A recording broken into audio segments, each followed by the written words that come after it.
Is DICE back? Have they made an epic return with the Battlefield 2042 beta? Well, that's a question I'm asking in this video because, as you know, the Battlefield 2042 beta just recently released. So if you pre-ordered Battlefield 2042 or perhaps got a code from the developer, you were able to get early access to the beta. And then, of course, the open beta access for everyone starts tomorrow on October 8th. So, again, super exciting times if you are a Battlefield fan. But in this video, I am attempting to answer the very question of if DICE has made an epic comeback with Battlefield 2042. Because as you know, they of course developed Star Wars Battlefront 2, which had a rough start, but ended up being an amazing game.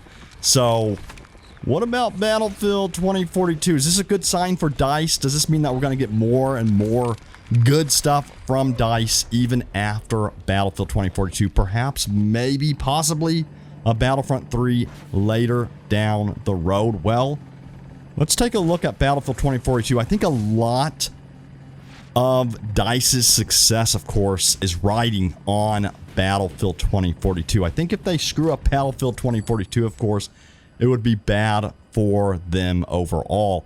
And let me tell you, I'll get straight to the point. Battlefield 2042 is freaking amazing. Now, granted, this is a beta, so it does have some graphical issues here and there. You'll see that in my footage. You'll see some issues where I'm trying to select like a, a tank and it doesn't select the tank. I have to select the helicopter and so on. But with these small glitches aside, and considering that DICE developed this game, under the current circumstances of the world, I am very, very impressed and blown away by this game, especially with all of the groundbreaking stuff they put into this game, including this amazing moment where the rocket will just randomly lift off in the middle of the match. And during this moment, nothing else matters but watching that rocket lift off. It is a spectacle for sure. And the rocket can even explode, as you saw at the beginning of this video. And, it's just an amazing set piece moment. Now, not only this, of course, you saw the tornado at the beginning. And as you know, well, maybe you don't know, but I'm a huge, huge Twister fan. I absolutely love the movie Twister. It's like one of my all-time favorite movies.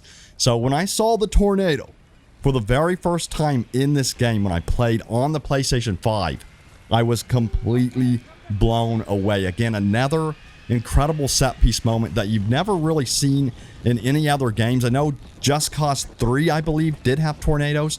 There are some other games that have had some amazing tornadoes, but we've never seen it implemented in this way, where it's in a multiplayer match, where it can affect the gameplay so dramatically, and where it's so immersive, because this is a first-person shooter, of course. So seeing the tornado from that first-person perspective when you're walking up to it is just incredible. It's just an incredible experience, and it has not gotten old for me at all. Every time the tornado, shows up in a match, I have to run towards it or check it out or see what's going on. It's just the tornado chaser inside of me that has to run up to the tornado. And I think that many of you are the same way as well, because every time the tornado comes up on the screen, I see like the whole map gravitating towards the tornado. And it's funny because you're supposed to be running from the tornado, not going into it. But, for some reason, we all want to run into it. And you can activate your parachute and actually, fly around it as well.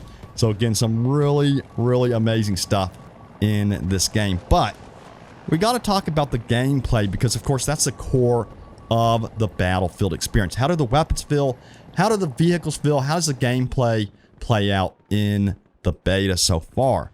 And keep in mind, I got to say this as well, that this gameplay was captured on the PlayStation 5 and the PC. And you can tell what gameplay you're looking at by looking at the bottom right corner at the icons. You'll see that the PlayStation controller icon show up when I'm on the PlayStation 5. So with that said, the controls for the actual weapons, the guns, the weapon handling is amazing on the PlayStation 5 when you are playing on an HDMI 2.1 enabled television.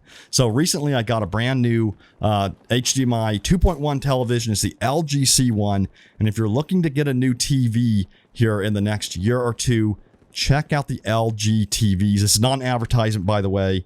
They are absolutely amazing TVs because the response rate on these TVs is incredible. And Battlefield 2042 takes full advantage of this because I've never felt a console controller feel this responsive. It is absolutely incredible. And then also the vibration feedback in the PlayStation 5 controller is astounding as well. I could feel the treads in the tank when I fired off the cannon on the tank. I could feel this huge thump through the controller like I've never felt before.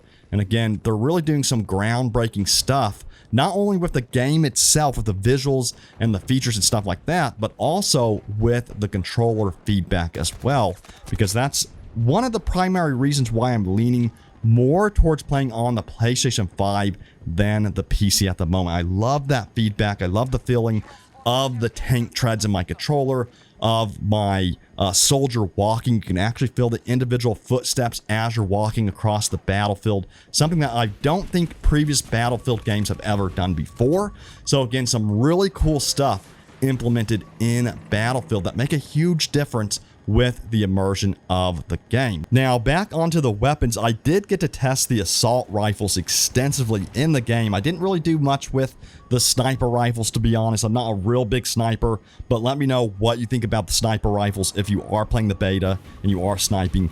But overall, the assault rifles felt great. There was some glitchiness with one of the guns trying to get the scopes on there, but the default assault rifle was able to equip the scopes quickly with that new plus system that they've implemented, where you can quickly, equip scopes, stocks, and stuff like that mid-game while you're playing the game, which is another cool feature that they've added to enhance the gameplay as well. It makes a huge difference because if you are, engaging, in an interior space, you're going to want to use a smaller, red dot type scope. Now, if you end up going outside of the building and traversing the land, you want to definitely equip a longer range scope, which you can do right away mid-game in the match as you're playing, which is definitely something very cool that's never been in a Battlefield game before. So again, yeah, another way they're kind of like trying to, innovate with the gameplay. Now, one of my favorite things, as you can see, is playing with the helicopter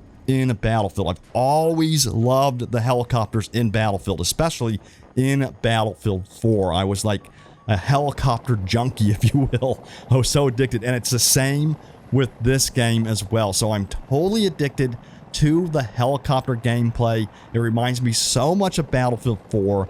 For me, the helicopters took a little bit to get used to with the controls, but once I played about 20 minutes or so with the helicopter, I got to grips with the control, and it's just freaking awesome. It feels just right, and I absolutely love dominating the enemy with the helicopter. And you can just be a nuisance with the helicopter and really cause the enemy to disperse on the objective and then let your, team take over in that way. So again, it feels like classic Battlefield with some of those innovations I've mentioned before, the tornado, the set piece moments, the Levolution events with the rocket. You got all the improvements with the responsiveness on console with the HDMI 2.1 technology, allowing that in the new displays that have come out. All this stuff is looking really good for Battlefield, and it's looking really good for DICE as a developer as well. I'm certainly excited for Battlefield 2042. Absolutely cannot wait for it. Let me know if you want to see more coverage on Battlefield 2042 right here or on a new channel. Post in the comments if you want to see that. And that's going to do it for the video. Hope you enjoyed it. If you did, hit that like button. If you are new here, don't forget to subscribe. And again, if you want to see me cover Battlefield on a new channel or do something like that, let me know. I'm kind of thinking about it, scratching my head, wondering if that's something I should do, because again, I absolutely love this game and I see a really bright future for Battlefield 2042 for sure. And then if you want to see like DICE make a new Star Wars game like a Battlefront 3 or maybe Republic Commando or something like that, post in the comments as well.